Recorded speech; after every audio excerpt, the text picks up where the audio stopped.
Mic எடுக்கும் ஏன் கொஞ்சம் அப்படி நடந்தவங்க வேகமாக நடந்தவங்க இருந்தா கொஞ்சம் பின்னாடி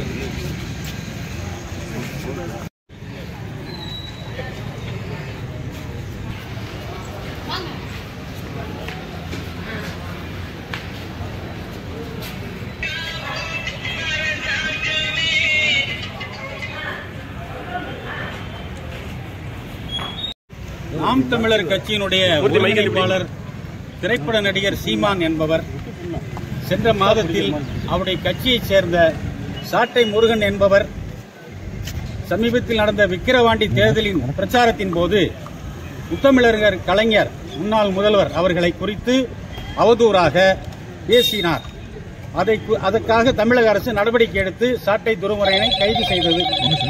அதை குறித்து பேசிய சீமான் அவர்கள் சாட்டை துரைமுருகன் என்ன பேசினாரோ அதே வார்த்தைகளை நானும் பேசுகிறேன், முடிந்தால் என்னை கைது செய்து பார் என்று தமிழக முதலமைச்சர் அவர்களுக்கு சவால் விட்டு முன்னாள் முதல்வர் கருணாநிதி அவர்களை சதிகாரன் என்றும் கருணாகம் என்றும் காதகன் என்றும் பல்வேறு வகையிலே இழிவுபடுத்தி பேசினார். அது குறித்து சென்ற மாதம் நான் காவல்துறையில் ஒரு புகார் கொடுத்திருந்தேன். இருந்தாலும் தமிழக அரசு பெருந்தன்மையோடு அமைதி காத்து வந்தது.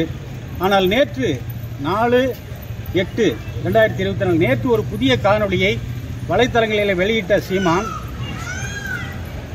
கருணாநிதி முத்தமிழறிஞர் கருணாநிதி அவர்களை மறுபடியும் அவர் ஒரு சதிகாரர் என்றும் அவர் ஒரு காதகன் என்றும் அவர் ஒரு கருணாகம் என்றும் மிக கொடுமையாக திரும்பவும் பேசி கேஸ் போட்டு பாருங்க, கேஸ் தானே போடுவீங்க, போடுங்க பார்க்கலாம் அப்படின்னு சொல்லி காவல்துறைக்கு சவால் விடுகிறார்.